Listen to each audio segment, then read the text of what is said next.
花开花落自有时，缘去缘来总有因。大家好，欢迎收听《翠花的秘密》。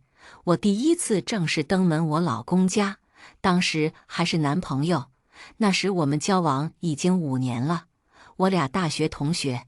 他说：“丑媳妇总是要见公婆，别怕，我妈是天底下最温柔善解人意的妈妈。”我们视频过几次，确实看着慈眉善目。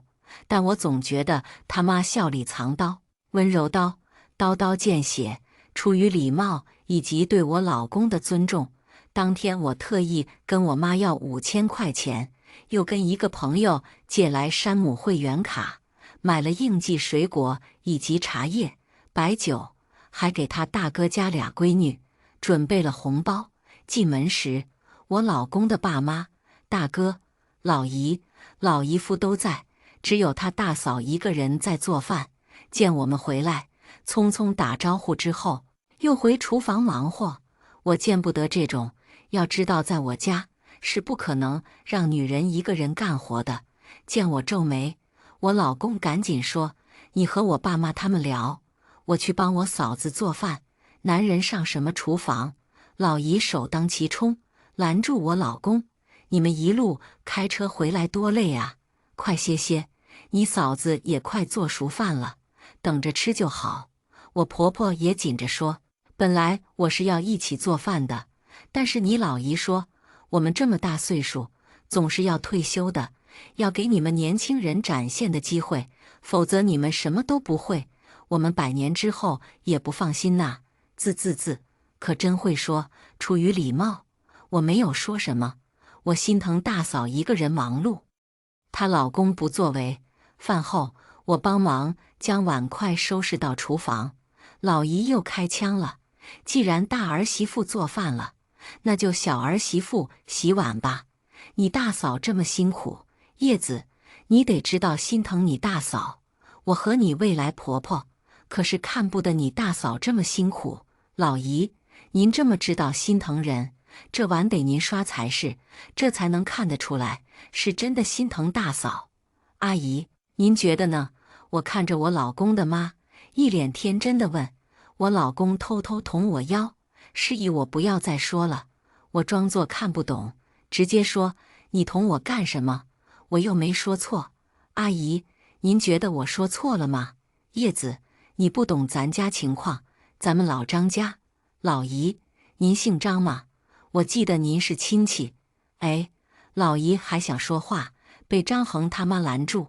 被气得脸红脖子粗的老姨很好笑。碗是我老公刷的，他让我去他房间午休。没一会儿，他老姨又进来了，摸着我的手说：“真细嫩，一看就不干活。”我说：“在家不干活，爹妈疼，现在又有老公疼，全他干。”我还故意拉着他的手，摩擦他的手掌心，一层厚茧，拉手。我告诉他：“一看你就没人心疼，你这辈子白嫁一回人，姨父不知道疼您过什么劲儿。”老姨气呼呼地走出去，关门声贼大。我老公房间隔音不好，能听到他们聊天。大哥说我不懂事，一点不知道心疼大嫂。可笑，你当爷们的都不知道心疼。指着我一个未过门的妯娌，心疼他。我公公没什么，就说独生子女都这样，小年轻说话直接而已。但是时代不同，又不是旧社会。再说叶子家条件好，宠爱长大，很正常。接下来就是我婆婆的哭泣的声音，大概就是说心疼她小儿子娶不到贤妻良母，娶了骄纵大小姐，到时候受罪。又说看我买的东西就知道花钱大手大脚，今儿我花父母钱不算计，明我就能花他儿子钱不算计。他完全是心疼儿子，自己受委屈没关系。我让他受委屈了吗？老姨又急了，说我就是欺负他姐姐老实，别以为他也是软柿子。叶子有多好，只有我知道。我老公的话让我很暖心，只要他能一直向着我就好。临走前，他妈拉着我的手，叫我常来玩，又说不知道我喜欢什么，所以没有准备礼物，叫我别见怪。我告诉他，现在都直接给红包，气氛又陷入僵局。本以为我可以一战成名，没想到我们结婚前关于彩礼的问题又引起讨论。我发现我婆婆这个人，自己只要装委屈就行，老姨就是她的嘴。结婚前，我们两家人聚在一起商量婚事，地点是我老公家，老姨也在。这个搅屎棍，看来又是一场硬仗。我婆婆很热情地跟我爸妈唠家常，准备得很周到，拉着我妈的手，就跟看到亲姐妹似的。亲家，虽然我们家是小门小户，不如你们条件好，但是你们放心，叶子嫁进来，她不用把我当亲妈，我把她当亲闺女就行。儿子儿媳我一视同仁，我们家叶子也懂事，通情达理。亲家，你这个做婆婆如此宽厚仁慈，叶子做儿媳妇的自然也不差，高手过招，互不相让。我妈握住我的手，对我婆婆说完，又转向我，做儿媳的就要虚心受教，有样学样的拿婆婆当榜样，懂了吗？我点点头，老妈棒棒的。我妈是个直接的人，开门见山地问婚礼怎么办，以及彩礼钱。其实关于这个问题，我和我老公私下也商量过。我老公家条件虽然没我家好，但是公婆都是高中教师，退休前已经是副高级，书香门第，能差到哪里去？况且我俩不需要公婆买房子，我姥姥生前那套房子直接划到我名下了。前2年按照我喜欢的风格已经装修好了，我老公也很喜欢。我和我老公上班没2年，我是月光，我老公存款不多，他已经交给我保管了。我妈还会给我10万嫁妆，作为我们小两口婚后的启动资金。我预估的是他爸妈再拿个15W，这钱包括我的婚纱、敬酒服、双方父母婚礼时穿的衣服、3金、婚礼策划以及酒店举办、度蜜月之类的一切花销。结果我妈只是问了一句，我婆婆就开始掉豆子。亲家，2个孩子结婚，酒店举办还有彩礼，也需要商量下的。这句话是什么虎口狼言吗？亲家，我哭是因为叶子太懂事了，知道我们家条件不好，一切都不奢求，不像人家儿媳妇，动不动就威胁买车买房，几10万彩礼，她是真心实意要跟张恒过日子。姐，一直没开口的老姨也憋不住了，叶子当然是真心实意跟着恒子，否则也不会交往5年，毕业就同居。试问哪个大姑娘，若不是奔着结婚，能谈恋爱就同居的？自己的身子摆给别人，这话一出口，我火冒3丈。是不是认定我既然给了张恒，就可以随意拿捏？是不是很多男方家里人都认为，女人只要身子给了男人，就跑不了，就不值钱？他们是不是还认为，我爸妈之所以提供房子，是因为怕我嫁不出去？上赶着，见我爸妈噌地站起来，我老公赶紧安抚他们的情绪，说他老姨不会说话，没有别的意思，只是想表达一下，我和他很相爱而已。我公婆也怒斥老姨不会说话，叫我们家别介意。我本来和张恒他爸准备了30万，其中10万2个人办婚礼，剩下20万想着咱们2家凑个首付，给俩孩子买房子。没想到亲家已经准备好了，我们寻思那留着装修用，又听说房子早就装修好了，是叶子喜欢的风格。那这钱不如给我俩买车吧。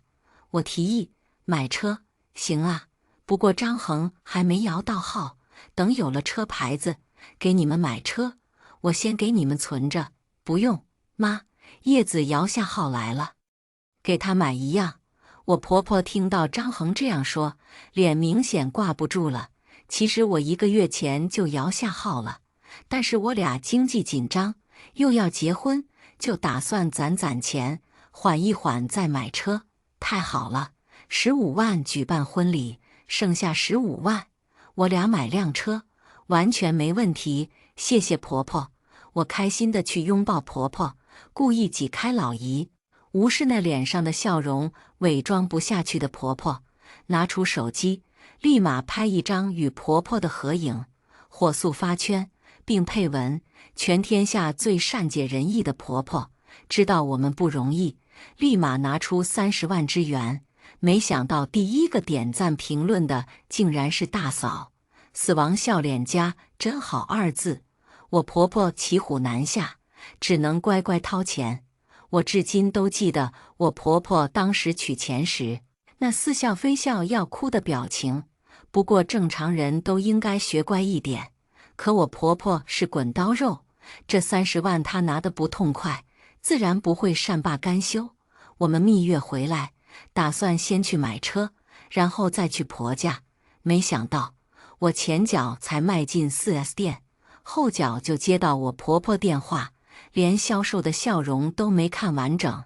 她心悸难受。我们过去的时候，家里几个亲戚都在，是老姨开的门，没有一点好脸色。和亲戚们打完招呼后，我们赶紧询问婆婆的情况。她坐在沙发上，捂着胸口，微皱眉，看着确实挺让人心疼的。叶子，实在对不住，我就是有点心脏不舒服。你老姨非要你们回来，你们才玩回来，也没好好休息。其实恒子一个人回来就行。我婆婆一边说，语气温柔，一边拿着纸巾擦眼角。我还真问过我老公，婆婆是不是年轻时候演过戏，后来才转行当老师的。妈，这话不对，我们做晚辈的，您不舒服，我们不回来看看怎么行？您心疼我们，但是这话说的，不知情的还以为我不孝顺呢。一把握住婆婆的手，上演婆媳情深，然后就让我老公打车带她去检查检查。婆婆赶紧说不用，已经好多了，今儿个家里亲戚多，太高兴了而已。老姨叫我去厨房帮大嫂做饭，今天难得亲戚们聚这么齐，我和张恒请大家出去吃。我俩结婚，你们忙前忙后，还没来得及感谢。叶子，你大嫂都在做饭了，若不是我突然心脏病犯了，理应我去帮忙。你不愿意，没关系，一会儿舒服一点，我再去。婆婆都这样说了，还能怎么办？我老公想要帮忙，被我一个眼神给瞪回去。其实我并不是矫情，在婆家一点活都不帮忙干，只不过强制要我干活，这个活就等着儿媳妇回来干，搁谁也不乐意呀。大嫂已经在厨房忙得一身汗了，锅里炖着排骨，她叫我帮忙摘菜，一会儿她炒。你比我强多了啊，大嫂，这话什么意思？原来大嫂结婚时是未婚先孕，我婆婆笃定她跑不了，一分彩礼没给不说，婚礼钱都是大哥大嫂自己攒出来办的，更甭提后续买房子、买车。大哥是个愚孝，婆婆哭着说这些年的不容易，道尽自己的辛酸，说日后有钱再慢慢补。大哥便也跟着哭，说婆婆实在太不容易了，愣是一分钱没要。大嫂嫁进来这么多年，婆婆每次都是说的好听，结果一分钱一份力都没出。我没说话，我也不知道说什么。吃饭时，我婆婆突然开口，问我车买了没。我摇头，表示没有。买车这事儿确实得好好看看，急不来。我婆婆夹了一筷子苦瓜放我碗里，告诉我败火，很好吃，又给大嫂夹了一筷子豆角，说是现摘现吃的，味道好。然后分别夹了鱼到我老公碗里，排骨到大哥碗里。我想起来，当年你们大表姐买车也挑好久，最后买了个几万块钱的二手车，说新手上路，别买太贵，不值当。那天我们还坐来着，别看是二手的，相比新车，一点也不差，而且还比新车好开呢。我婆婆这样说，亲戚们纷纷应和，一个个都跟专家似的，分析得头头是道。我和叶子看好车了，我们明天就去买。我老公说道：“张恒，你怎么结婚后这么不会过日子？”老姨放下筷子，横眉怒目：“你妈给你们30万，你还真的都花了吗？那是你爹妈一点点从牙缝里省出来的棺材本，都给你俩了，不能这么造光。”我好想掀桌子，指着老姨鼻子骂她多管闲事，可是我不能，我还要顾及这是张恒的老姨，以及这么多亲戚都在。他阴阳怪气说我不会过日子。老姨，我倒是觉得我结婚前不会过日子，结婚后叶子比我会过，带着我都会过了。张恒撂下筷子，搂着我的肩膀，现在什么都贵，他样样精打细算，能省则省。况且我丈母娘出房子，几十万装修，我们家再不出辆车，那也太说不过去了。我妈也不是空手套儿媳的人，况且叶子懂事。婚礼期间我们收到的礼金，咱家这头亲戚朋友给的，我们一分没要。是的，婚礼结束后，我们算了下礼金，我把我家这头亲戚的都给我妈，毕竟人家有个大事小情，人来逢往，都是我爸妈来维护关系。我朋友的份子钱，我自己留下了。我老公的和他家亲戚的，我们都存在一张卡里，准备蜜月回来就给我婆婆。我把卡拿出来，放到桌子上，推给我婆婆。老姨张了张嘴，却哑口无言。亲戚们又开始附和，说我真懂事。你说你这孩子，这钱你们留着就行，快收回去，你们花钱地方多。我和你爸爸有退休金，好一个婆慈禧孝明场面。我婆婆以为我会拒绝，然后一来一往，她在心安理得地收下银行卡，可我直接把钱揣回自己兜里，她脸色一下有了变化。谢谢妈妈，你们高兴就行，不用管我们。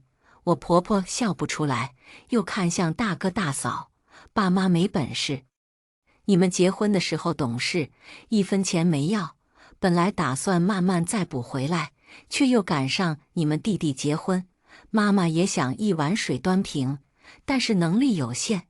哎呦，妈，您这是干嘛？我和我媳妇不计较这些，家庭和睦最重要。大哥打断婆婆的话，又是一顿孝顺输出，完全不顾脸色难看的大嫂。我婆婆又说，还好大哥大嫂生了2个闺女，用钱的地方不多，怎么还重男轻女呢？妈，我又拿出那张卡，直接放在我大嫂手里。我知道妈妈一碗水端平，但是能力有限，2个儿子都得疼，2个儿媳妇都当亲闺女。打我嫁进来咱家，妈妈就一直说大哥大嫂不容易，一直想着怎么补偿，却找不到机会。机会这就来了，我把卡直接交给大嫂，里面6万块钱份子钱是她的了。我还说千万别推脱，这是婆婆最愿意看到的结果，兄弟和睦，妯娌有爱，家庭团结。妈妈一直说不会要这笔钱，所以强迫她收下，也是让她难做。她最对不起的就是大哥大嫂，所以这笔钱直接给大哥大嫂最合适。您说呢，妈妈？我故意问婆婆，还告诉大嫂，不收下才是真正的不孝顺。我第一次看见什么叫做笑比哭还难看。婆婆叫大哥大嫂收下银行卡，然后说不舒服，起身回屋里躺着。这顿饭除了我，似乎谁吃的都不舒心。更没想到的是，10天后，我竟然在我婆婆的包里发现了那张银行卡，她竟然又要回去了。那天我婆婆特意叫我和张恒回去吃饭，然后从包里掏出那张银行卡，递给我，笑意满满。我却读出挑衅的意思。我婆婆的意思是，大嫂心疼老两口，两个退休的人，身上没有一点钱傍身，不安全，所以才还回来的。如果我实在需要这钱，可以再拿回去，她一点关系都没有。我老公见状，赶紧把卡放回婆婆的包里，表示我们和大哥大嫂一样。怎知婆婆不容易，叶子，你不会介意吧？妈，您这话说的，我为什么要介意？难道在您心里，儿媳妇就是一个小心眼、不懂事的存在吗？我瞪大眼睛，一眨不眨，这样眼睛一酸，一会儿眼泪果然掉下来。我老公赶紧将我抱在怀里，说着婆婆不是这意思。我婆婆也赶紧解释，说我想得歪，总把她的好意理解歪曲。我老公示意我不要再说，可我不服气，偏要掰扯。我不喜欢我婆婆这种表里不一，本来就不想给我钱，何必还要在她儿子面前装样子？如果不早点让她认清，没必要这么假。我感觉要么我就是下一个大嫂，要么我的婚姻也不会好过。于是我开始诉苦，人家新媳妇第一次进门都给红包，我没有，朋友们都说是婆婆不喜欢我，才不给我的。我还要解释并非如此，还有结婚我娘家出钱出房，公婆退休金不低，给儿子儿媳买辆车，还要被姨婆指着鼻子说不懂事。我婆婆有些不知所措，她也没料到我会把事情摆在明面上翻旧账。妈，您是不是真的很不待见我？总拿我跟大嫂比，每个人性格处事方式都不同，我就这么入不了您的眼？人家都说爱屋及乌，我看您是恨屋及乌，是不是张衡从小就不受待见，所以您也不待见我？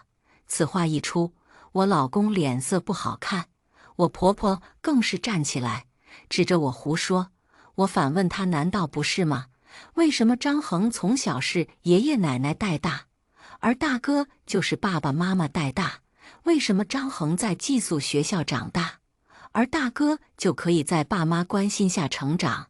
为什么张衡的媳妇婆婆就横挑鼻子竖挑眼，而大嫂婆婆总要说懂事孝顺？言外之意是什么呢？我三连问，把婆婆直接逼得捂着头，说不出来话。老公，我不是挑拨你们母子情分，但是我想不通，婆婆到底是看不上我，还是压根儿看不上你？我知道我说的差不多了，有些事情需要她自己去悟，说太多反而有挑拨离间的嫌疑。咣当一声，我婆婆突然倒地，我们赶紧打120。我有些后悔，真要把她气出个好歹，并不是我本意。就在我要上急救车的那一刻，张衡突然瞪了我一眼，那带着怨恨的眼神让我有些害怕。我没有上车，救护车关门的一瞬间，我听到我婆婆虚弱的声音：“别怪叶子，她小孩子不懂事，以为说那些话能让你怨恨妈妈，跟她一伙，妈妈不重要，你们的婚姻才重要。”我看着开走的救护车，我该怎么办呢？就在我束手无策之时，我妈给我打来电话，我不想让她担心，可哭腔早已暴露，只好把事情说了一遍，还有婆婆的所作所为。我妈说我太傻了，不要仗着张衡站在我这边就随心所欲。张衡小事情虽然站在我这边，但他意识不到婆婆有问题时，关键时刻很容易倒戈。那我就离婚。胡闹！您是不是我妈？怎么不向着我？您就因为我是你妈，我才说你胡闹。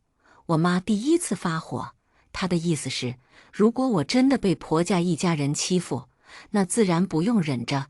但婆媳关系本身就是不解的疑难杂症，如果每次都用离婚来解决，何必要去结婚？她是我妈，撺掇我动不动就离婚，做不出来。你和张衡本身没问题，他妈不过是偶尔作妖，起不了风浪。你现在直接把他气住院了，事情就不一样了。那我怎么办？我和你去趟医院。我俩到医院时，我婆婆躺在病床上，除了张恒，并没有通知别人。她没啥问题，也做了检查。张恒跟我妈打招呼，却没理我。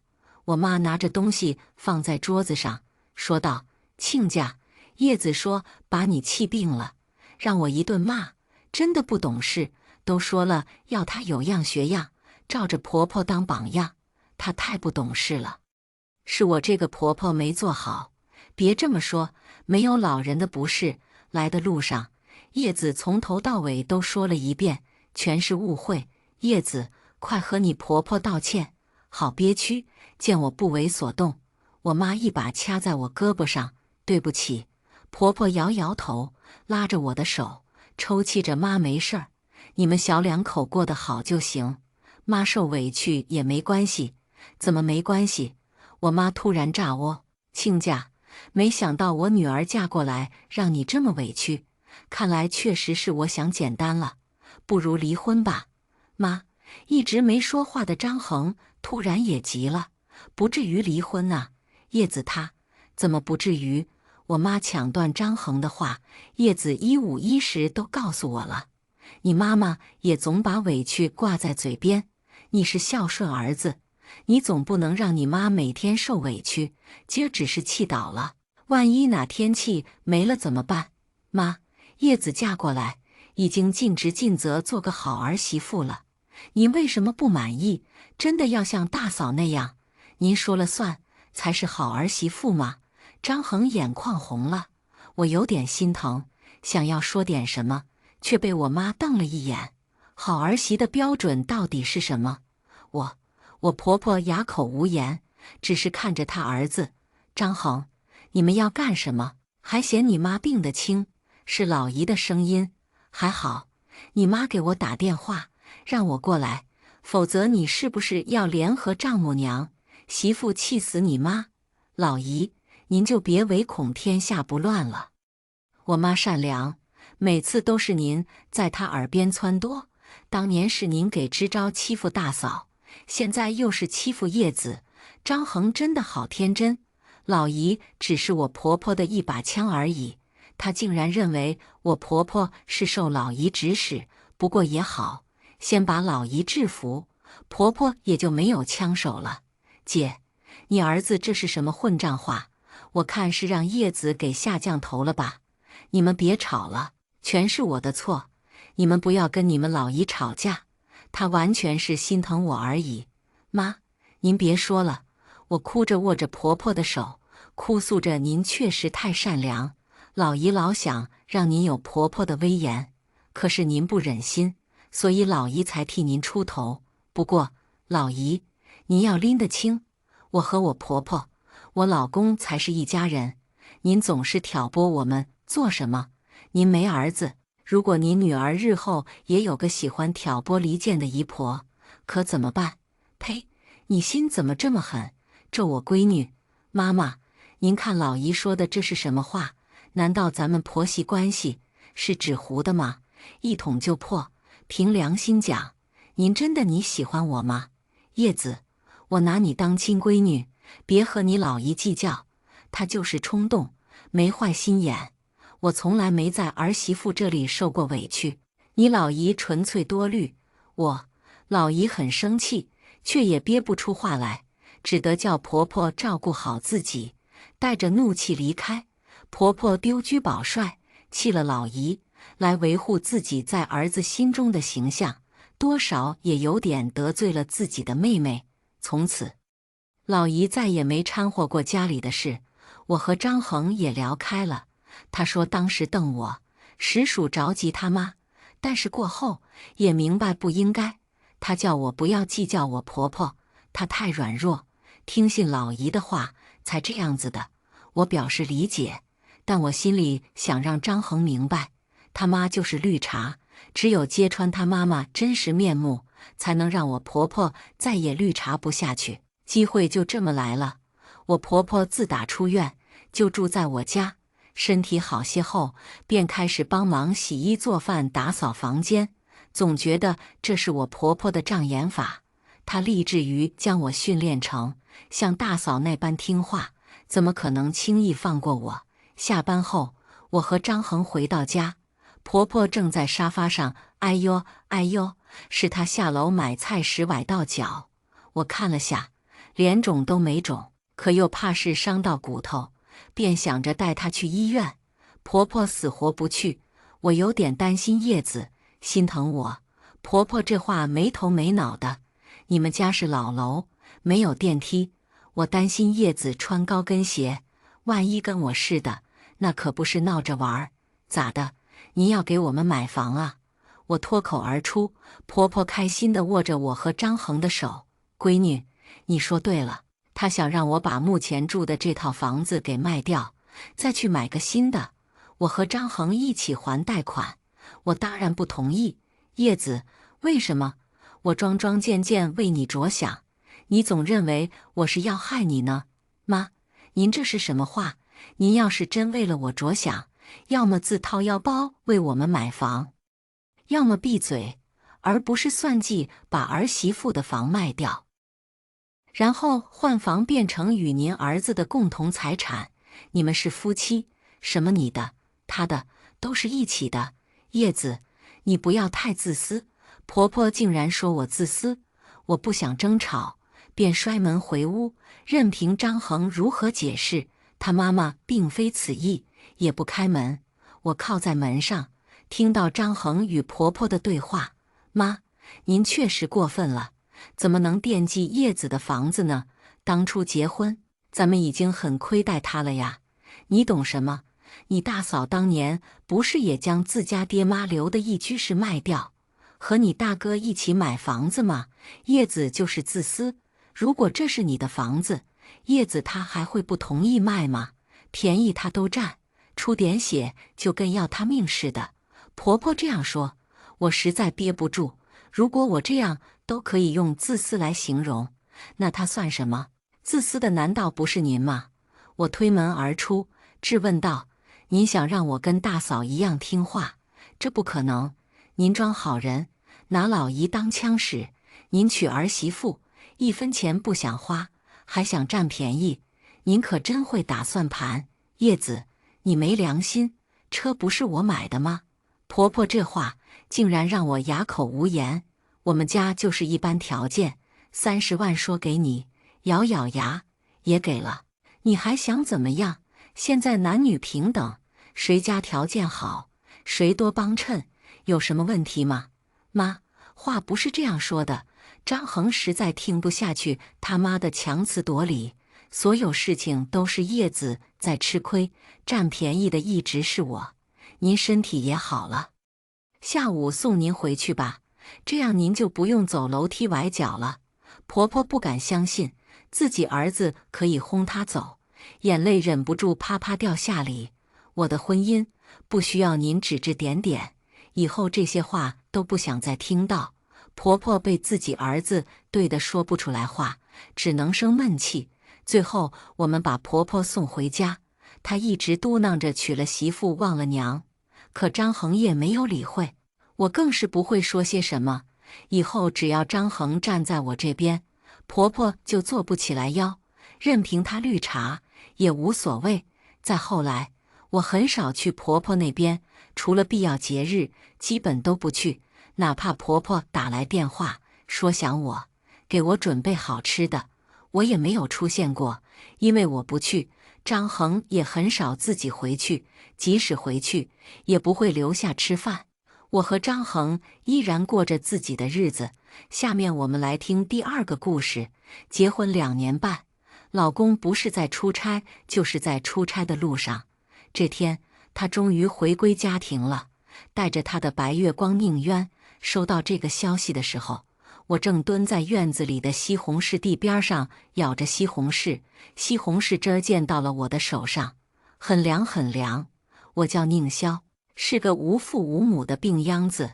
我父亲在我刚出生时就为他的老板叶老爷子挡刀惨死，我母亲也随即一瓶安眠药追随而去，独独留下一个嗷嗷待哺的我。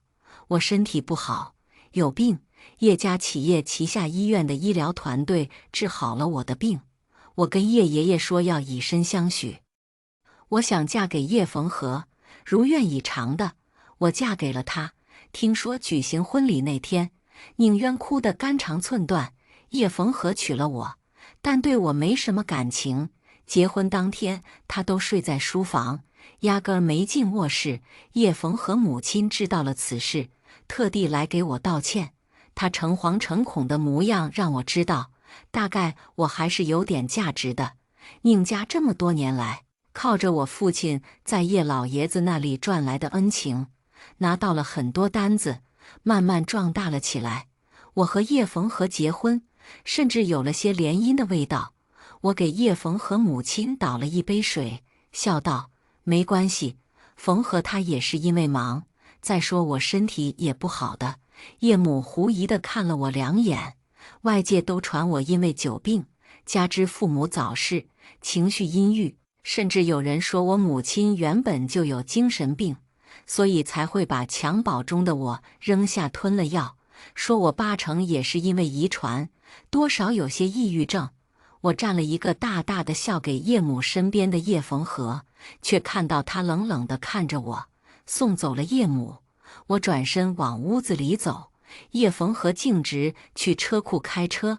等等，我说，叶总不打算替我辩解一下？叶逢和僵着后背，没有看我，说：“我跟你其实不熟。”这话确实很冷漠。我走到他面前，真心实意地说：“哎呀，熟不熟的，婚都结了，可怎么办呢？”我歪头看着他，抱着肩膀，浅笑着：“叶总，你跟人谈项目的时候，不也总是强调共赢吗？如今我们俩成了夫妻，从法理上说，就是同一家公司的2个共同话事人。我希望叶总做好一个丈夫应该做的，当然了，我也会做好作为一个妻子应该做的。”叶逢和的耳朵忽地红了，我离得近，竟然看到了他鼻尖沁出的汗。我知道，说着便喊保姆扶我进屋。嫁给叶逢和3个月后，我就被他送到了 C 国，美其名曰国外环境好，空气好，有利于我的身体健康。实际上的原因我也懒得理会，因而2年多来，除了每隔一段时间他来国外出差时路过我这里，其余的时候我的生活中基本没有他的人影。我很喜欢这样的相处模式。雇人把房前屋后的地整好，种上了茄子、辣子、黄瓜、豆角、西红柿，栽上了桃树、李树、梨树、苹果树，还种了一小块月季。有时候那些植物死了，我会坐在菜园子里哭上一整天。照顾我的保姆大概觉得我是一个既可怜又奇怪的人。叶逢和对我依旧冷，冷冷的来，冷冷的走。有次我半夜渴醒，睁开眼看到他盯着我，眼神里有我看不懂的东西，跟几个小时前床上运动时的表现判若两人。这个男人变脸比翻书还快，我觉得他有病，大概他也觉得我有病。听到国内有个项目可能要占用他半年时间时，我甚至觉得他舒了一口气。本来嘛，我甚至不是一个好床伴，而像他这样的人，恐怕永远不缺女人。我回屋洗了洗手，上楼换了一身看得过去的衣服。李阿姨，我今晚想喝猪脚煲黄豆汤。我吩咐保姆阿姨做晚饭。叶逢和的母亲来了电话，似乎是想解释些什么。我安慰她：“您不用担心，我不会告诉叶爷爷的。”但是叶母在电话那边似乎更紧张了，半天说不出来话。叶逢和回来了，似乎更高了些。男的过了30岁还会长个儿吗？我脑子里浮现出这样的怪问题。宁渊猝不及防地从他身后走出，一袭长裙，楚楚动人。我有时候觉得，宁家真正身体不好的应该是宁渊，他永远是这副弱柳扶风的样子。林黛玉见了也要甘拜下风。我反应过来，呵呵笑了起来，说：“姐姐又变好看了呢。”我的眼风看过去，叶逢和表情有些不好看。宁渊看向他，竟不忿了起来：“小妹妹这话说的，难道我以前不好看？我刚要张嘴说话，叶逢和拦住我说：“宁渊来这里出差，顺便来看看你，大家都很关心你的身体。”我转身坐回餐桌边，托腮望向叶逢和，说：“我身体没什么问题呀，自从你的团队给我做了手术，治好了我的病，我身体好得很。老公，谢谢你呀。”叶逢和的脸由白变红，喊着保姆阿姨的名字，问饭准备的怎么样了。宁渊的脸由红变白，我心里冷哼一声。当晚，宁渊便住下了。宁渊是我堂姐，大我2岁，我们从小一起长大。她是照着宁家产业的接班人培养的，比我聪明，有悟性，最要紧的是，她比我健康。5岁那年，我被发现了先天性心脏病，因为病情比较复杂，直到16岁，叶家的医疗团队给我做了手术，我才真正好起来。从这点上说，我确实是感谢叶逢和的。当然了，叶逢和跟我不熟也是真的，他跟宁渊熟。宁渊和叶逢和高中当了3年同学，我还知道宁渊喜欢叶逢和喜欢的紧。宁渊不仅喜欢叶逢和，还喜欢老师的关注、父母的赞赏和陌生人的称赞。夜里，叶逢和抱住我，用手包我的睡衣。不知怎么，我忽地起身，去柜子里抱了新的褥子和被子。我把厚实的褥子铺在地上，又拿了一床被子，倒下便睡。第2天醒来，我洗漱完下楼，看到叶逢和宁渊已经坐在餐桌前吃上了早饭。听到动静，叶逢和看向我，脸上漾着笑。我愣了愣，有转身上楼的冲动，不是因为这一幕刺痛了我，而是我发现自己今早的维生素还没有吃。远远的，我喊着李阿姨，问她有没有见我放在书房桌子上的维生素，嘱咐李阿姨顺便给我端点早饭。我喝粥的时候，叶逢和推门进来了。我知道宁渊就在门外，我笑着看向叶逢和，又甜又暖，说出来的话也格外好听。宁渊喜欢你吧？可是不好意思，我捷足先登了呢。我咬一口小笼包，接着说：“你想离婚吗？”可是我不想呀，怎么办？叶逢和脸变得铁青，在离我1丈远的地方，静静地看着我。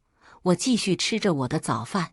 几分钟后，叶逢和走了，再也没回来，也带走了宁渊。我把话说早了，自那次之后的半年，宁家人不断给我电话，希望我能吹吹叶逢和的枕头风，而叶逢和那边没有任何消息。宁家的资金链出了一点问题，叶家似乎也开始忌惮宁家，在很多事情上屡屡观望。接到宁如海电话那天，我亲手种的月季亚伯死了。宁如海是宁家的掌门人，我大伯。我在月季园子边上坐了好久，久到叶逢和来了我都不知道。叶逢和拉我起来，帮我拍我裤子上的土的时候，我才惊醒过来。我推开他的手，平静地说：“叶逢和，你不要帮宁家，只要你不帮宁家，你提什么要求我都答应你。”他盯着我看了很久，就在我承受不住他的目光时，他抱起我往屋里走。我被他拉进浴室，叶逢和好像变了个人，粗暴地脱下我的衣服，拿淋浴头往我脸上冲。我被呛得咳了起来，正要抬手挡开淋浴头，叶逢和捉住我的手：“有土。”他说：“洗干净。”我像提线木偶一样被叶逢和提溜到床上，吹干头发，剥掉衣服。在极致的欢愉中，我想这样也好，这样我就不欠他什么了。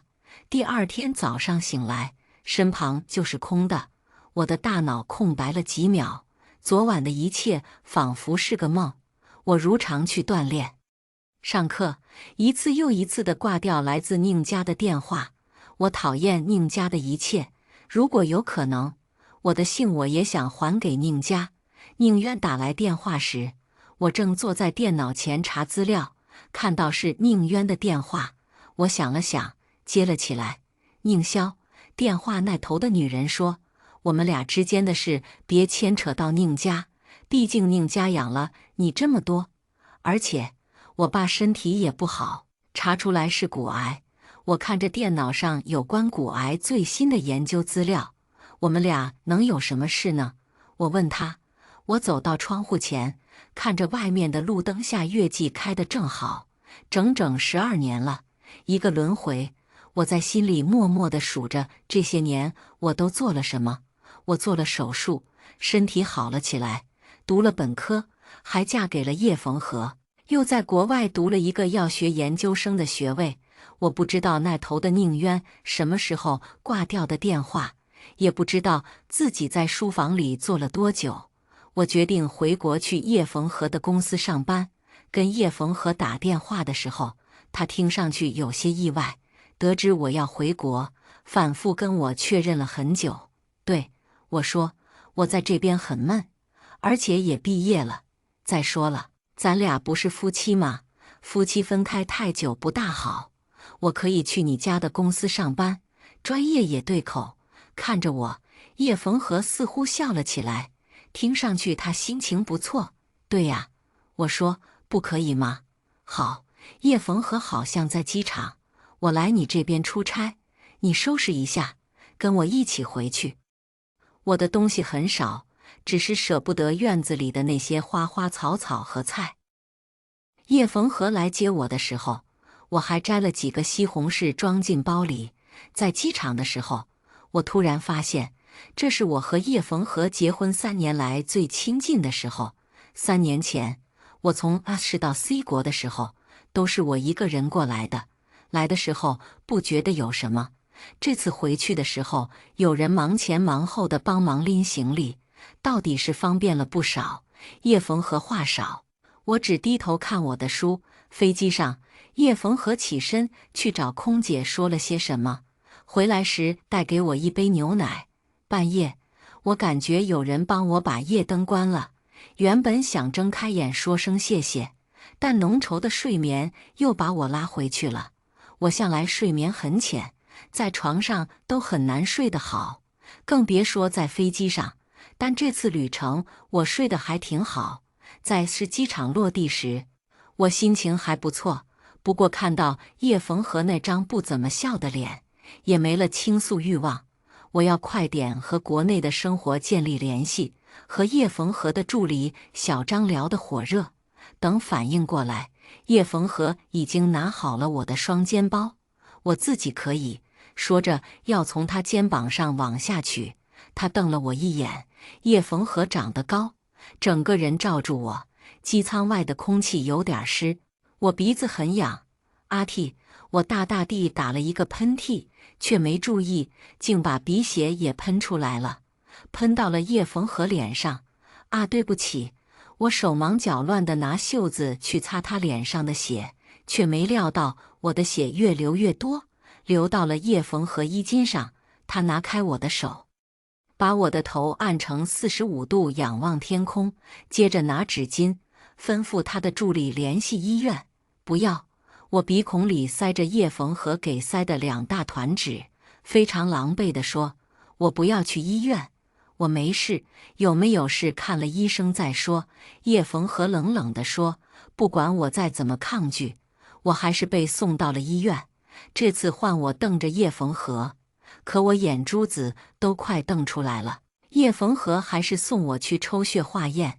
进化验室的时候，我一抬头，竟然看到了叶逢和眼里深深的担忧。这个人也是有心的吧？我这么想着，折腾了一番，我终于到了叶逢和的住处，还是3年前的样子，连摆设都没怎么变。叶逢和还真是个无趣的人。我腹诽着，谁让他一定要送我去医院呢？我这辈子最讨厌的事情之一就是去医院，其次是住在疗养院。小时候因为心脏发育不好，我在医院住了一段时间，又被送到了疗养院。直到病好以前，我都生活在疗养院里。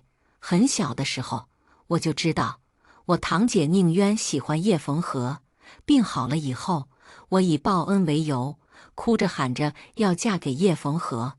我小的时候，堂姐是一个积极开朗、充满灵气的女孩子，几乎没有人不喜欢她，我也不例外。我甚至一度觉得，宁渊是宁家唯一例外的那个人。我从小生活的宁家，外人都觉得那是一个兄友弟恭、温馨美满的大家庭。但我曾经在大年30晚上年夜饭的时候，被我叔叔的儿子反锁在屋子出不去，吃不了饭；也曾在疗养院独自度过了一个又一个生日；也曾羡慕其他小孩能正常的去学校上学。宁渊不一样，宁渊把我从反锁的屋子里放出来。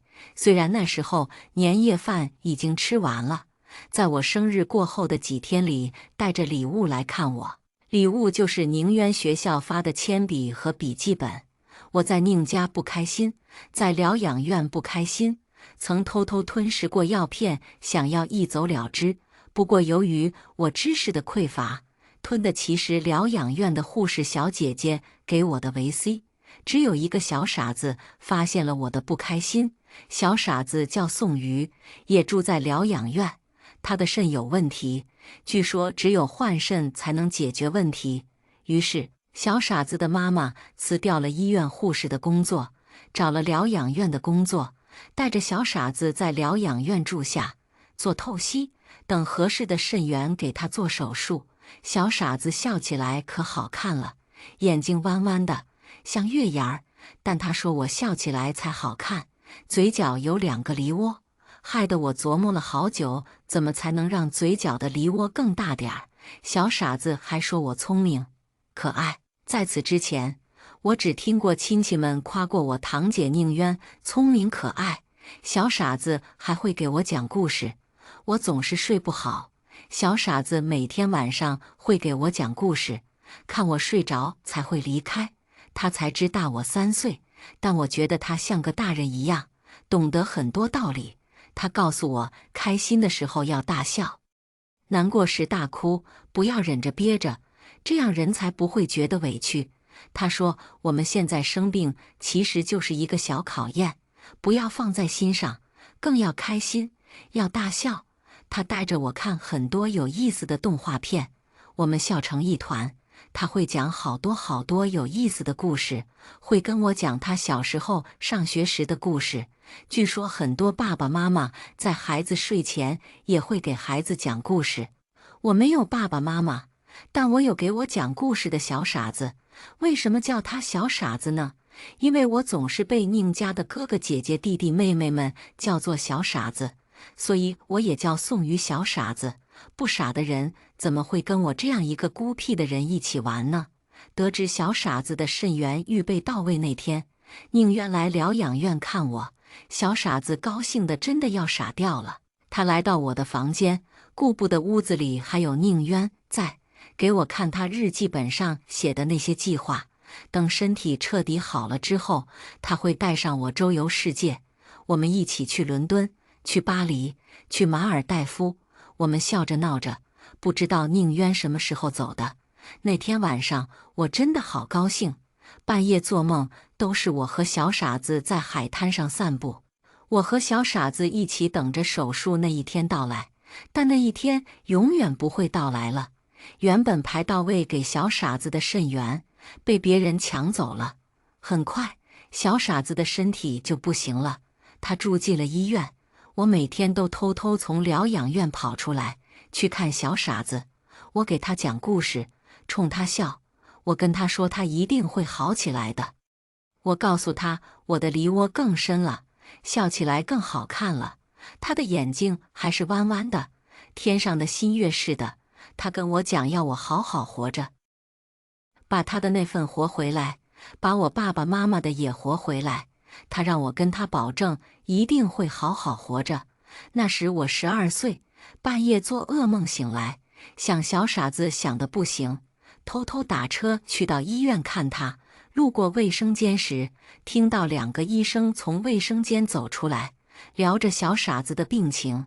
由此我知道了，小傻子的肾源是宁如海为了讨好某位合作伙伴的老婆给截胡的。我还记得那医生说，要不怎么说宋瑜这小孩运气不好呢？等了这么些年，才15吧，人家来匹配，结果刚好适合这小子的肾源，也适合那家人。你能怎么办？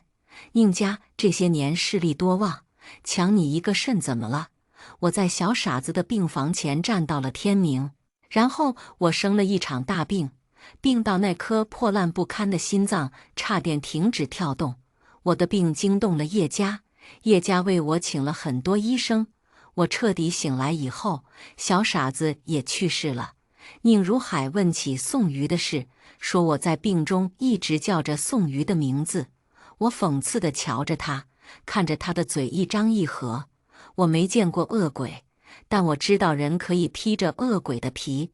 我听见他说：“宁香，你怎么能和这样一个不知道从哪里来的野小子纠缠上了？那个什么宋瑜，他妈前段时间还来找你，说宋瑜快不行了，想让你去看看他。他以为他是谁，要我说这宋瑜死了也好。”宁渊那天回来说，这个叫宋瑜的人排期到了一颗肾源，让我试试看和谭总夫人的配不配得上。还真给配上了，谭总夫人得救了，咱们宁家拿下了一个够吃好几年的大项目。我们这些大人这么拼命是为了什么？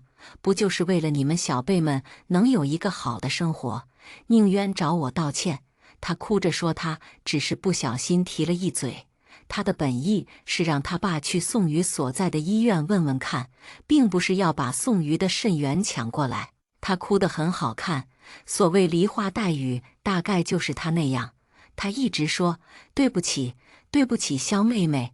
我突然觉得宁家最后一个看上去顺眼一点的人也没那么好看了，反而咋咋呼呼的，很吵，让人恶心。那天我把所有人赶了出去，一个人在病房里待了很久很久。我拔掉了连在我身上的心电监护仪，试图在病房里跑跳，这样我的心脏就能彻底停止跳动了。但我实在太无能了，我甚至都没来得及走2步，就因为低血糖晕了过去。我原以为对我这样一个人来说，死是一件容易的事。再次醒过来的时候，我想得很明白了，死我都不怕，还怕活着吗？我问叶爷爷，我是不是要死了？求他救我。我利用了叶老爷子的愧疚和同情。做完手术后，过了几年，22岁时，我请求他把我当作是叶家的孙媳，让我嫁给叶逢和。我讨厌宁渊，讨厌他那突如其来的嫉妒心，讨厌宁家的所有长辈，讨厌他们的冷血肮脏。从此我在宁家就甚少说话，他们便都说我有抑郁症。我觉得好笑极了。宁如海自那以后就待我极好，甚至带着些讨好的意味。后来我也知道了很多有意思的事。宁家自我父母亲去世之后，卖掉了我父母的房子，然后拿我的处境去叶家卖惨，拿到了叶家的很多项目。我是怎么知道的呢？自然是大伯教育小辈的时候使我偷听来的。他讲这些话，不是为了让宁家的子女记得我父母，而是教给他们如何正确使用人脉资源。宁家的产业逐渐壮大，宁渊对叶逢和的爱慕也与日俱增。宁渊有一个日记本，里面记着他对叶逢和的所有心思。高中毕业那年，宁渊原本要跟叶逢和表白，被我在他喝的水里掺了些阿莫西林。第2天起床，他的嘴唇就肿了，原本计划好的表白也就泡汤了。久病成医，我了解一些医药的知识，也观察到宁渊对阿莫西林过敏。那时我就在想，如果我再多懂一点药学知识，是不是毁灭就能来得更快一些？但我还有一点事要做，我要慢慢来。我到了新锐药业的实验室工作，研究一种癌症靶向标药物。每天早上配置流动项，平衡液箱系统，配置样品。下午开始写实验记录。刷瓶子，很忙很累，大多是些重复的工作。但我在这种重复的工作里过得很充实，这种靶向标药物效果更好，已经进行到了临床前实验，下一步就是临床审批，接着进行临床实验。是我说服叶逢和让我进这个组的，这个组钱少活又多，几乎没有人主动进这个组。听到我说要进这个组，叶逢和深深地看了我一眼，不给我进这个组，我就去其他药企喽。我说，他想了很久，答应了我，前提条件是我要听组长的安排，让我进去就成。我说，我一定服从安排，不搞特殊，谢谢你。我说，我看到他笑了笑，一种比哭还难看的笑。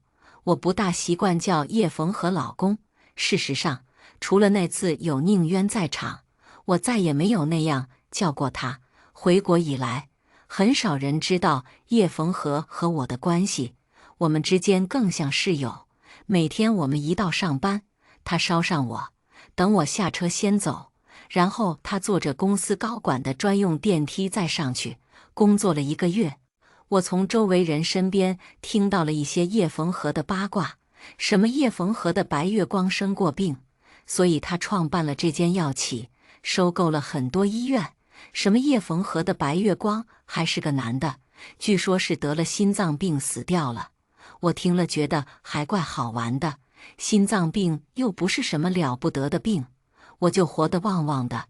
难怪现在的小姑娘都喜欢什么同人文，什么磕 CP。说起来，叶逢和这个人还挺怪的，看上去宁渊不是那种会善罢甘休的人，即使他已经跟我结婚，但我觉得宁渊不介意干出些什么出轨的事来，但叶逢和好像都淡淡的，倒也不是那种高冷，就是有事说事，没事那就算了吧。他好像对搞出点婚外故事没什么兴趣，心思都扑在事业上。不过想想也是，上市公司都忌讳这一点，老板一个婚外情，股价腰斩，底下还有一群虎视眈眈的元老们盯着。作为一个上市公司的老板，什么不怒自威、高冷威严叶逢和好像通通都没有，跟组里小姑娘们喜欢看的小说里写的一点都不像。他好像就只对我冷。当然了，在我眼里，叶逢和除了高一些，也远没有组里的小姑娘们认为的那么好看。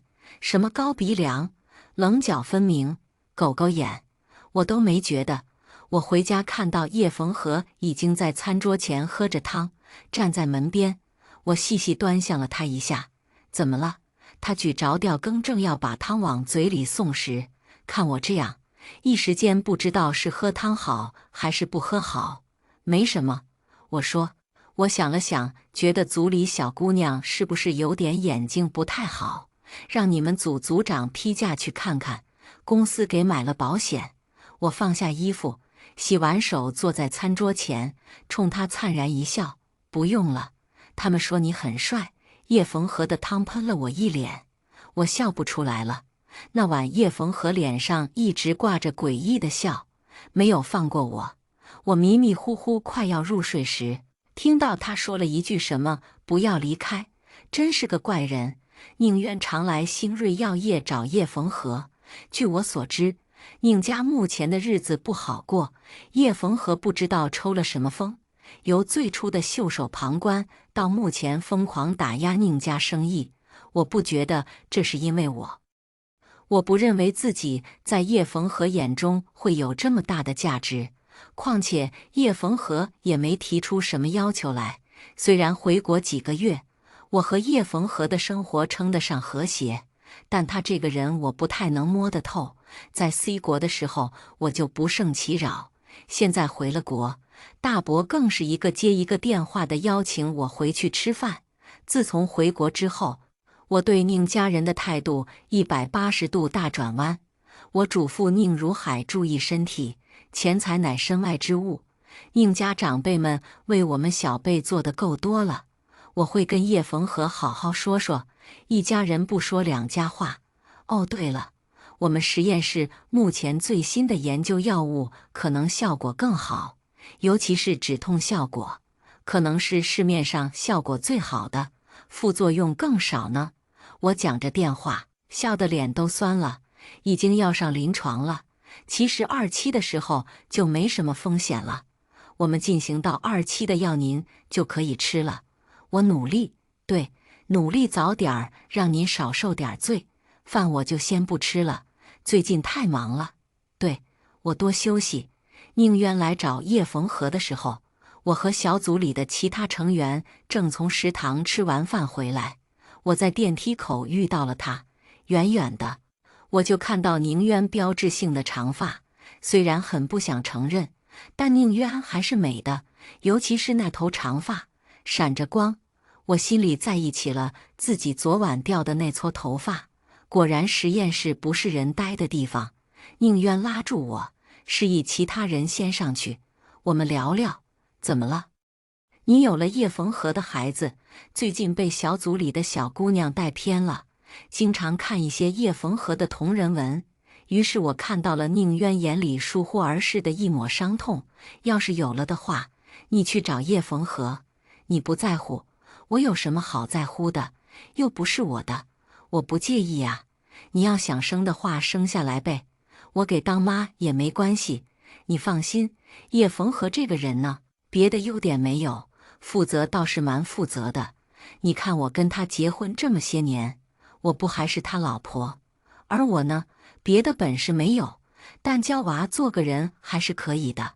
我说这话的时候，叶逢和也从外面回来了，很少看见他穿得这么人模狗样的，穿西装打领带。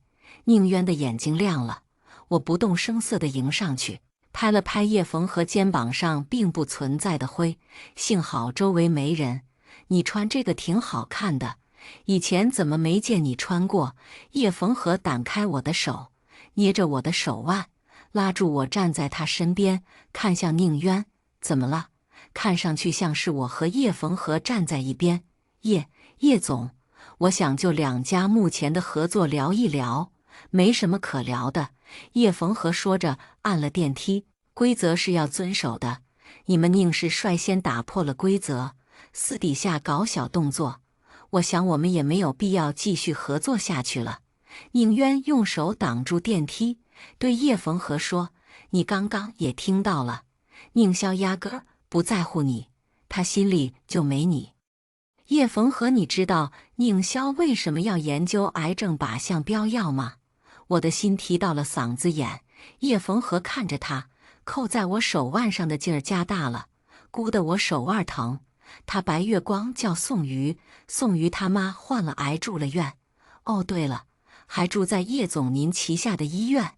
叶逢和把我拉进电梯，按住关闭的键，对宁渊说：“说完了吗？我很忙。”提到嗓子眼上的心又下去了。电梯关上的那一瞬间，我冲宁渊笑了，看到他愣在那里，心情莫名的好。叶逢和心情不好，叶逢和心情不好的标志就是不说话。他拉着我一路走到办公室，反锁门，放开我，径直走到办公桌前，开始看文件。我揉着手腕上他留下的几个指头印，站也不是，坐也不是，走也不是，留也不是。我再迟钝也知道他生气了，可他气什么呢？难道我之前所有的判断都错了？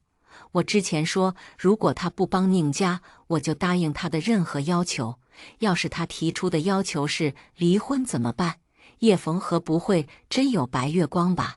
已知他不喜欢男的，又知他有白月光，那他会不会和我离了婚，去找他的白月光？好像这跟我也没什么关系了，只要不是宁渊就行。对于宁渊，我当然有我自己的办法。抢了他的心上人只是小菜一碟，只是那时我病好了，疗养院不收我了，要我回宁家，但我不想回去。叶家帮我在学校附近租了房子，还请了人来照顾我。我知道叶家还会供我上了学，让我学我想学的专业，在宁家可能没这种待遇。那次病好以后，我就跟叶老爷子说，宁家承受叶家的好处够多了。叶老爷子想当东郭先生，但不保证宁家不是狼。再说，我直接找了叶家寻求帮助，宁家怎么好意思舔着脸以我的名义找叶家伸手拿资源？那种言情小说里通过嫁给仇人喜欢的人，然后来报仇的手段也太便宜仇人了。万一人家俩人两情相悦，男的偏偏就是瞎了眼，咱也不能上赶着呀。这种委屈我可不想受，这种小说里故意营造的爽感，也就骗骗小姑娘。等等，这样的话，叶逢和不就是一个工具人了？我抬头看了看他，只见他盯着文件，半天没有翻页，再盯下去，我估计那份文件就会起火了。我咳嗽了2声，他抬起头看向我，一瞬间，我觉得自己可能有些眼花。我看到了叶逢和眼眶是红的。对不起，对不起什么？我好像把你当成了工具人。如果你有喜欢的人，你可以去找他。我知道你现在在打压宁家。我之前说，如果你不帮宁家，我就答应你所有的请求。虽然你也没提出什么请求，其实我挺不地道的。我什么都没有，唯一有的，可能就是我和你的关系。我听他们说你有喜欢的人，我们的关系就此结束。你可以去找他，叶爷爷那边我去说，你可以只把我当作是新锐的普通员工。良久，叶逢和从椅子上站起来，走向我，眼睛越发红。宁霄，你没有心。说完他就走了出去，门在我身后摔得很响。我没有来得及琢磨他那句话是什么意思，电话就响了，是医院的。医院说需要我过去拿个宋妈妈的治疗方案。自从宋宇走后，我一直和宋妈妈保持着联系。我没敢告诉宋妈妈，小傻子的肾源是被宁家人抢去巴结了其他人。我觉得自己对宋妈妈有一份责任。宁渊说对了一部分。目前我研究这个药，跟宋妈妈的病也有一定的关系。我赶到医院时，大夫正拿着一份报告叹着气。我记得你是学药学的吧？大夫起身去关了门，说：对，所以有什么您直说，病人的情况不太好。我脑袋里轰的一下，我的建议是保守治疗，不手术。一来是他年纪大了，再一个他的免疫系统经不住任何感染了。目前我们这边已经没有药可以给他吃了。你们新锐药业不是有一款新药吗？就看你妈妈能不能等到这个时候来了。你也不要给自己太大压力。还有多久？乐观估计2年吧。在宋妈妈的病房外面，我接到了叶逢和的电话。喂，我的哭声却早于声音出来了。我不知道自己在走廊里的椅子上哭了多久。熙攘的人群并不会在意一个在医院里哭泣的女人，医院就是承载痛苦的地方。这个道理15年前我就明白了。叶逢和来医院，慌乱地为我擦眼泪，把我领回了家。我在这个世界上没多少亲人了，宁家人不算，现在连宋妈妈可能也要离我而去了。我哭得停不下来，叶逢和轻轻地拍着我，像哄小孩子那样，慢慢地拍着我。我不知道自己怎么到的卧室，哭着睡着了。再次醒来时，已经天色大明。手机上躺着叶逢和的信息，他说他已经替我请好了假，但我不能等。准确说，我没时间等。等我到实验室时，叶逢和恰好也在。今天是他聆听我们小组报告进度的日子。他的黑眼圈有些重，想到昨晚上他抱着我让我哭了好久，我还怪不好意思的。我们组的药要上07实验了，这款药到最后3期实验，至少得3年。我等不了那么久，跟组长在会上吵得不可开交。小组长撂下一句：“反正我不允许你拿人的命开玩笑”，就出去了。样本也是人就出去了。小组里的人陆陆续续走光了，剩下我和叶逢和。叶逢和在桌子那头远远地看着我，我心力交瘁。组长的那句话在我脑海里慢慢被放大。我颓废地坐在椅子上，心想自己可真混蛋。一双鞋出现在我眼前，是叶逢和。我是不是一个冷血的人？我仰起头问他。不是。我往他那边亲过去。你不是说我没有心吗？让我靠一下，就一会儿。我想自己可真没用。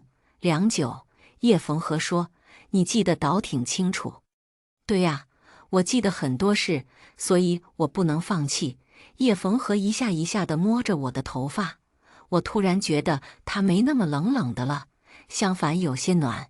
叶逢和，我反手抱了他一下。你还挺暖。我为我以前对你的错误认知向你道歉。头顶那人的手顿了顿，日子在日复一日的实验中过去。我放假的时候都去陪宋妈妈。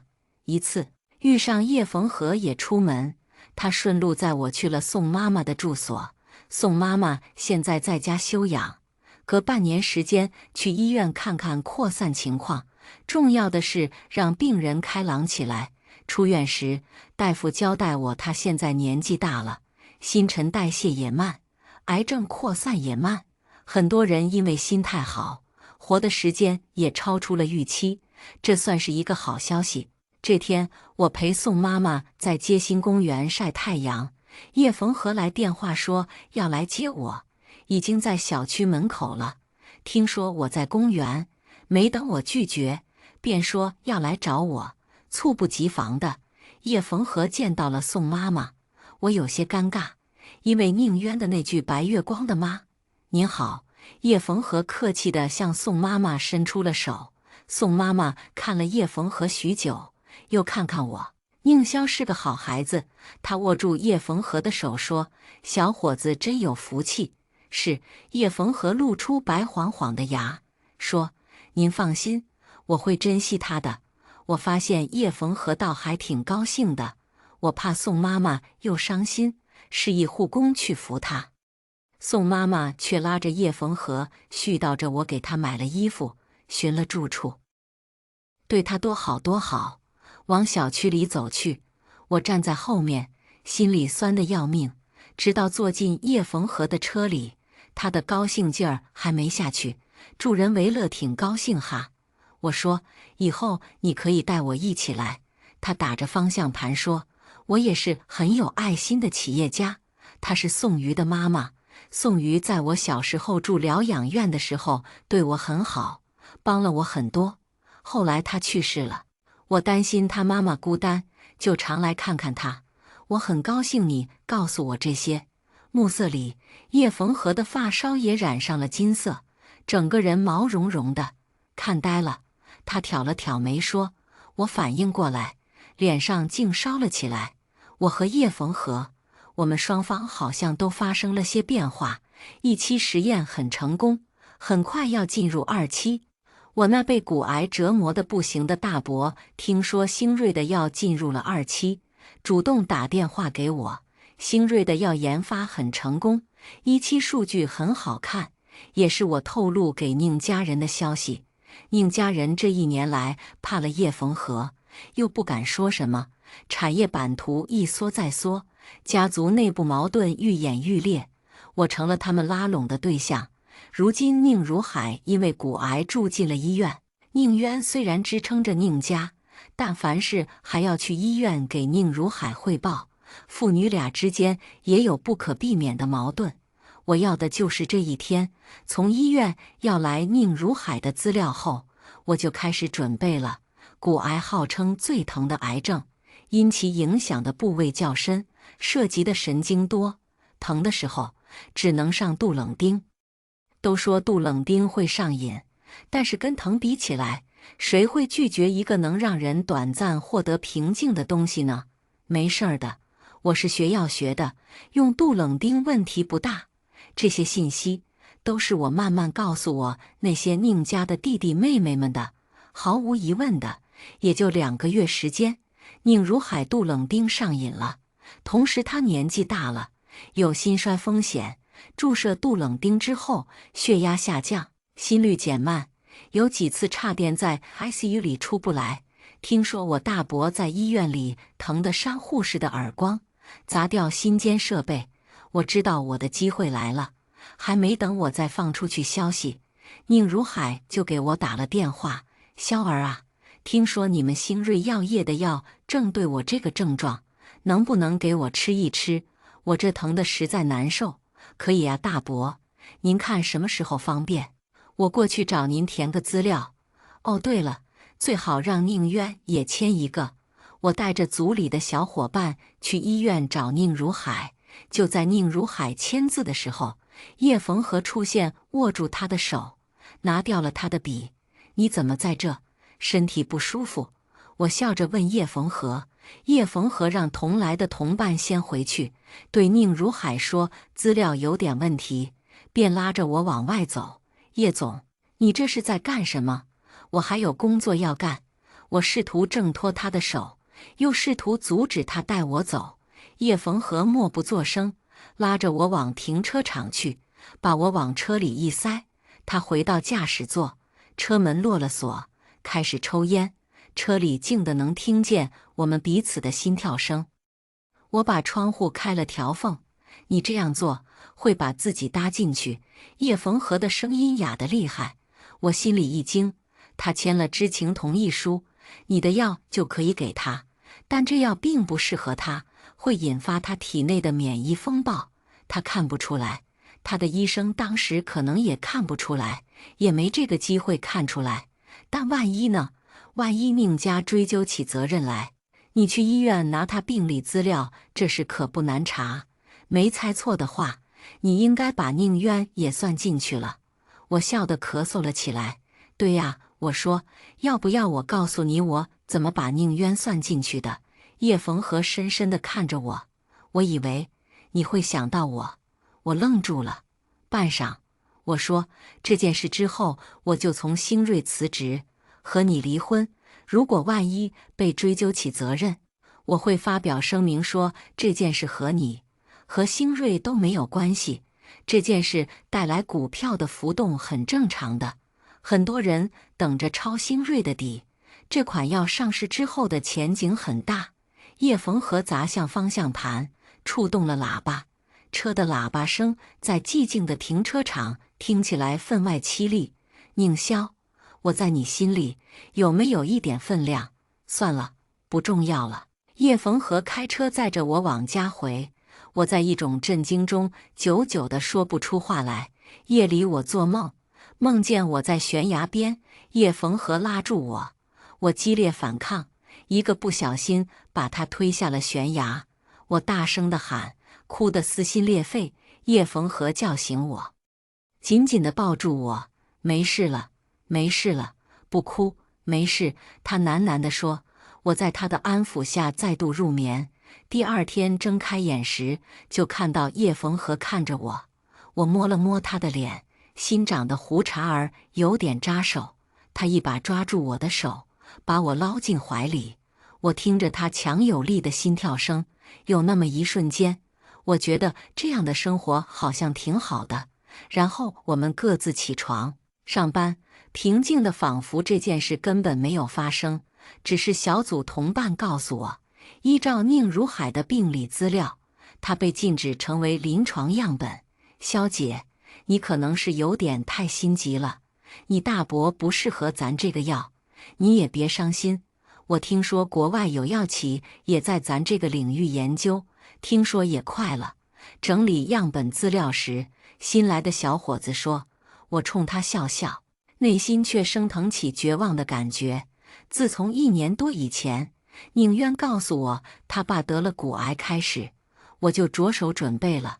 我自然知道免疫风暴，也知道他不适合，但实验嘛，总要承担一点风险的。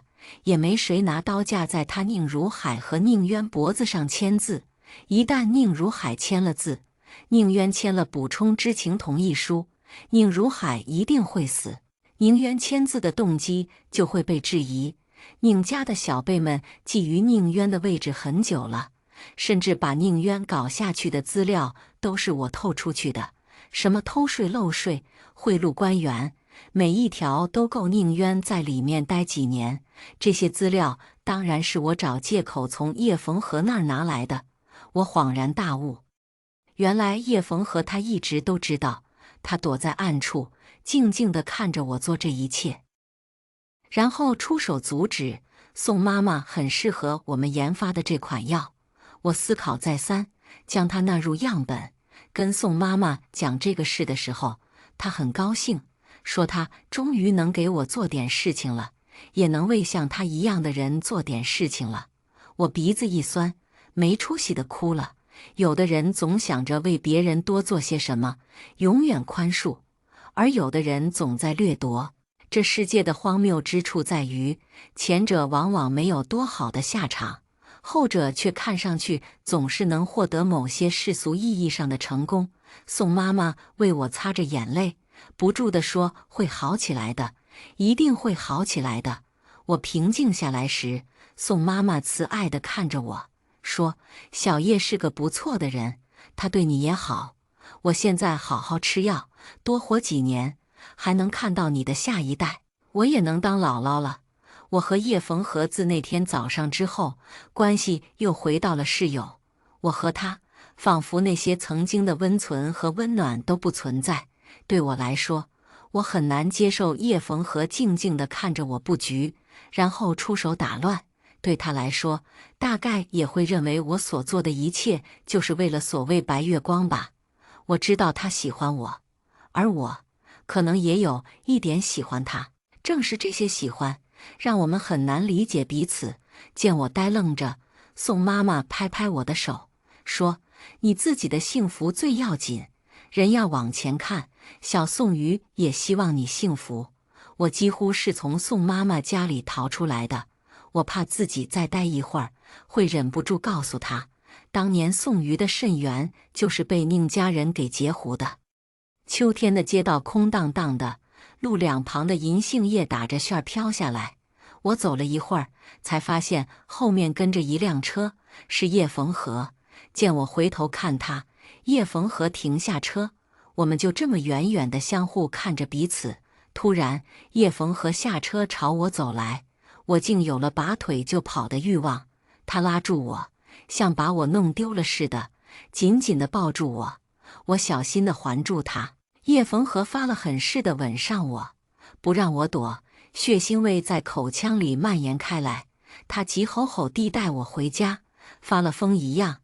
叶逢和低头看着我，眼神里带着些小孩似的盲目，嗓音阴哑地说：“不要离开好不好？有些事交给我，我们一起去面对。我不知道那个宋瑜在你心里有多重的分量，但是现在在你身边的是我。今天是什么日子？怎么人人都提起那个小傻子？”我想了想，告诉了他有关宋瑜的所有事。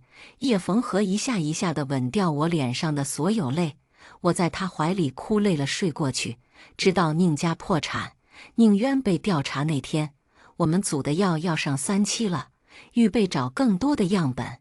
而宁如海也因为癌症的折磨，在那年冬天去世。宁如海葬礼那天，我请了假，去小傻子的墓地看他。去之前，我想了很多话要说，比方要告诉他，当年斩断他存活机会的恶鬼下地狱了。他生前还活活受了3年病痛的折磨。比方告诉他，我当药企的研发人员了，他妈妈吃了我们药企的药，效果不错。比方告诉他，我现在能跑能跳能吃能睡了，那颗破烂心脏也不好了。我想了好多话，可一句话也说不出。临走时，我在心里默默地说：“小傻子，我现在还挺幸福的。我做到了你说的好好生活，开心时大笑，难过时大哭。小组成员都很开心，约着要去外面吃饭。”叶逢和的电话来了，坐我旁边的小伙伴眼尖，看到我的备注，老公起哄说：“肖姐竟然结婚了，什么时候带老公来参加我们组的聚餐呢？”引来一众同事的附和。我在众人的玩笑声中红着脸去包厢外面接电话。看到新闻了吗？什么？你们在干嘛？那么吵，我们在谈你呀。谈我什么？谈你什么时候请大家吃饭呢？那我让助理安排一下，共进午餐活动呗。现在很多公司都搞这一套，拉近员工关系，不是让你以老板的身份请吃饭，以我老公的身份。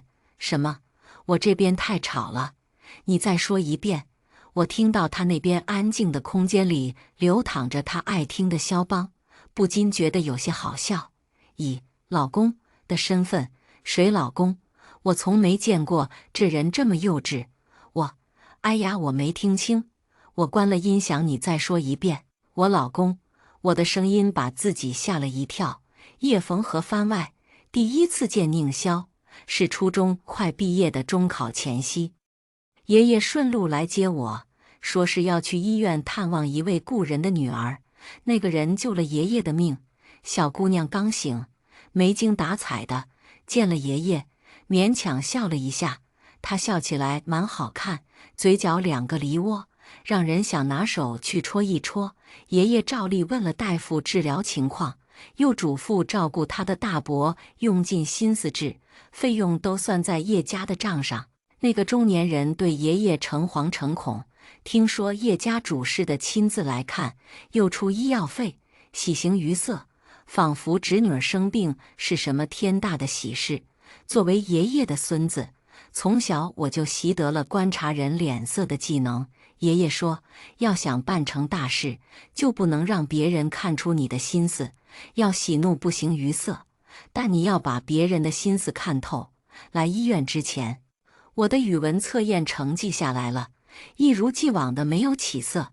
爷爷说，要想成为强者，就要全方位的强，强者没有短板，而语文是我的短板。我不想让爷爷知道这件事，假装一切都好。况且叶家不只有我一个孙子，叶家有的是随时可以上位的人。我心里其实挺虚的，也很失落，但我掩盖得挺好。爷爷去跟大夫聊天的时候，病房里只有我和他。小姑娘指指我的书包，问：哥哥，上学累吗？不累。我说：那上学难吗？不难。那太好了。哥哥，你记得以后开心的时候要大笑，难过的时候就大哭，不要忍着，这样才不会觉得委屈。我惊讶地看着他，却看到他睡过去了，呼吸微不可闻。后来我知道了，他叫宁霄，知道了他有先天性心脏病，不能跑不能跳，知道他从小就没去过几天学校，直到16岁他做了手术，手术后还特意打来电话给爷爷道谢。他从那次以后来叶家的频率就高了很多，很多时候他都静静地坐在人群里，没有话。宁家小辈们常冷落他，私底下叫他小傻子。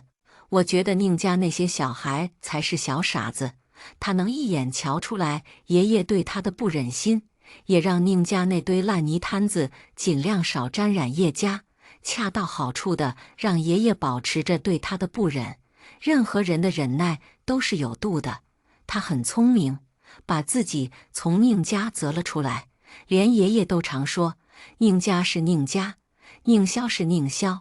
快研究生毕业的时候，我听说快要大学毕业的宁霄想要嫁给我，爷爷告诉我这件事，但他加了一句：我们这种人家，婚姻是一种利益交换，宁霄不是最好的选择，你也可以拒绝。说不清这是我对这个小姑娘的第几次惊讶了，或许已经不能叫她小姑娘了。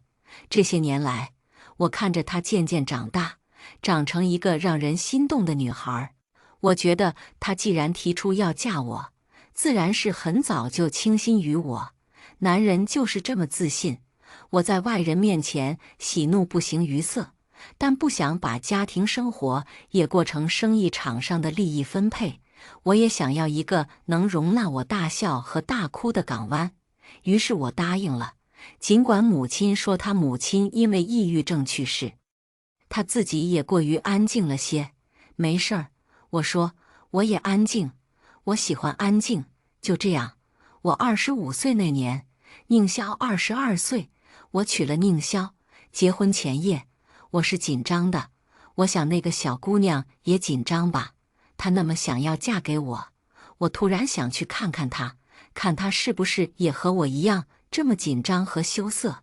毕竟结婚可是她提出来的。等我到了她租住的小区，却看到她在楼底下守着火盆，烧着纸钱，她的脸红红的，看上去好像还喝了酒。守在她身边的保姆冲我摆摆手，我想了想，却走近了。她的眼睛里有一汪汪水，亮亮的，鼻子尖儿也红红的。看到我，她呼的一笑，露出了好看的梨窝儿。我忍不住拿手去戳那个梨窝儿，这是我10年前就想干的事了，心里盛满了柔情。她突然抱住我，哭得很大声，我轻轻拍着她的背，哄着她，然后我听到她迷迷糊糊地说：“宋瑜，我好想你，我食言了，我马上要嫁给别人了。”我的心像被扔进了冰天雪地里。婚礼那天，我看得出她的目光都在她堂姐那里。她堂姐宁渊越失落，她越开心。她的堂姐我知道，和我念同一间学校，我也曾听过我的同学们说宁渊喜欢我。很奇怪，都是宁家人，宁渊很乏味，宁霄却那么与众不同。婚礼结束的时候，他已经喝醉了，送他到床上睡下。我怕像昨天那样听到他嘴里说出别的男人的名字，逃出了卧室，睡在书房。我母亲显得忧心忡忡，第2日就来看我，怕这个姑娘闹出什么出格的事。我想聪明一点的人都感觉到了，她身上有一种不管不顾的凛然感。我非常确信她会做一些令别人意想不到的事。我跟她确实不熟，都不知道她心里还藏着另一个男人。但是她说，她会做好一个妻子应该做的，这是一个好事。我忽略了她把婚姻认为是共赢。在这场婚姻里，我只想看到我想看到的，而我也不受控制的。在她站在我面前歪头看我时，心跳如鼓雷。某天我路过一个员工的工位，看到他在看一档情感类节目，弹幕上有一句话：“爱情令人盲目。”我心下了然，既然一开始就瞎了，我不介意更瞎一点。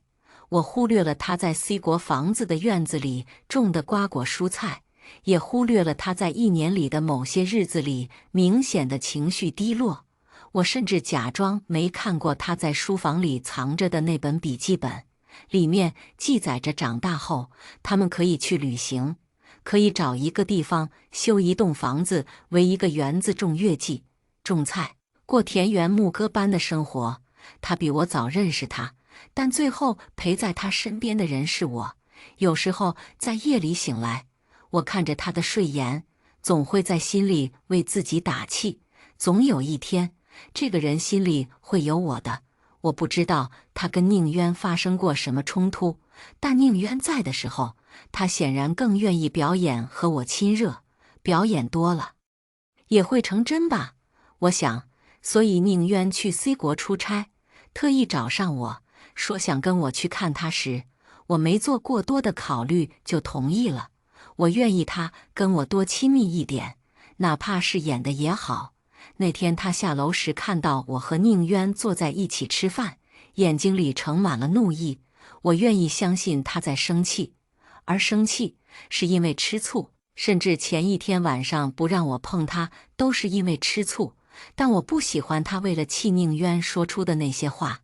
我不会和他离婚，其实我们很合得来。他很忙，我也忙；他安静，我也安静；他爱看书，我也爱看书；他喜欢肖邦，我也喜欢肖邦。甚至我们在床上也合得来。他在床上眼神迷离的时候，我就想，他心里是有我的吧。看他手里拿着那株死掉了的月季，坐在园子边上时，我的心都碎了。太阳落在他身后，像要把他给压垮了。我知道他又在想那个人，我拉他起来，他却求我帮忙。那是他第一次开口求我，虽然以交换的名义，事实上他不说，我也不会对宁家施以援手。宁家人大多贪得无厌，不守规则，并不是好的合作伙伴。我也逐步在和宁家进行切割。听到他愿意回国的时候，我是欣喜的。当初就是不想让他和宁家人有过多接触，我把他安顿在了 C 国，那是他头一回表达了要和我在一起的意愿。不管出于什么样的目的，我只愿意相信我看到的。在飞机上，看着吃了安眠药的他靠着我睡得香甜，我内心无比踏实。好像只有他睡着的时候，我才能端详他，爱着他。一旦他醒来，我就要开始盲目。我在赌，后来我才发现，他也在赌。他去医院查了宁如海的资料，重新和宁家人走得近。宁如海患了骨癌，他就去研究癌症靶向标药。没多久，我就听说宁如海对杜冷丁上瘾了。我猜这是他的手笔。我跟他组里的组长交代，他的一切研究动向都要单独跟我汇报。在下属狐疑的眼光里，我翻看着宁如海的病理资料。其实他布的局一点儿也不精巧，堪称拙劣，但手段也许不重要，重要的是目的。他要宁如海死，也要宁渊进去。他搭上了他自己。我开始静静地观察他，他还挺认真，实验室里最枯燥的工作也做得津津有味。慢慢的，家也像个家了。有天他回家，打趣地说他组里小姑娘觉得我帅是眼睛不好。我喷了他一脸汤，脸上的笑意却从没下去。我舍不得失去这种夫妻之间的寻常玩笑营造的家庭氛围。我觉得自己快要赌赢了，就连爷爷也说我变了。母亲更是对养了近30年的儿子的变化感到困惑。从前他们都说我是小大人，不可爱，但可怕。大人就是这般矛盾，既希望你成为一个在商业帝国里游刃有余的掌舵者，又希望你成为一个面对亲人时有温度、有耐心的人。既要又要常常发生在我们这样的家庭。果然，他一见到宁渊就炸了毛。我不动声色地顺着他的毛，但那句我不介意确实气到我了。我从小受到的喜怒不形于色的教育，在他面前似乎全部破功。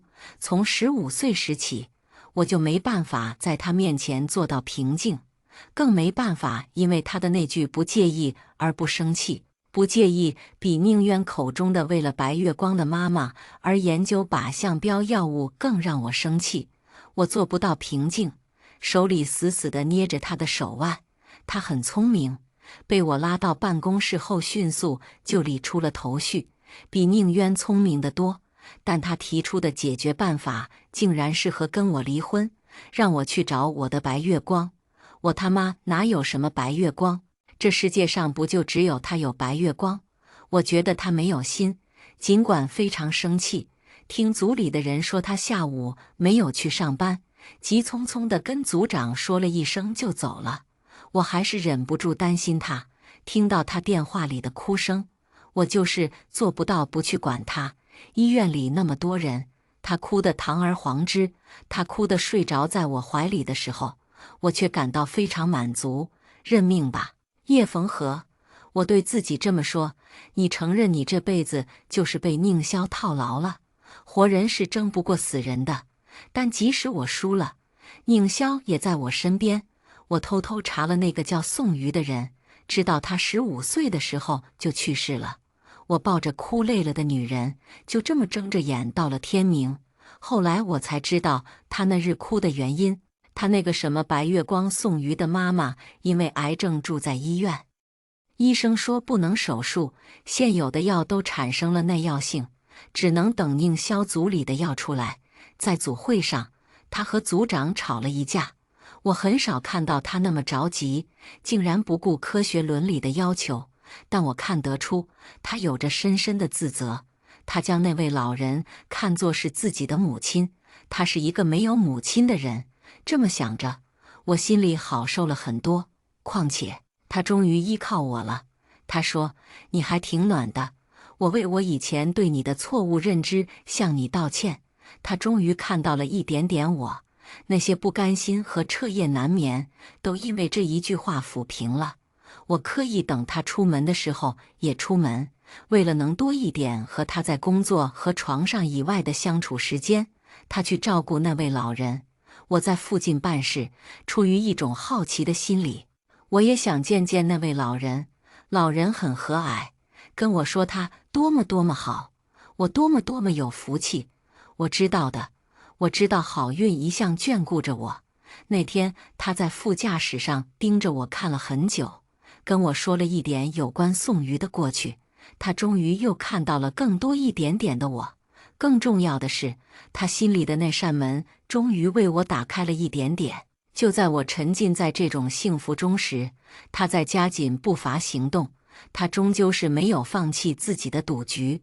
我当然知道他把宁渊也算进去了，那些资料是我故意给他的，没有他，宁家的这些事迟早也会被捅出去。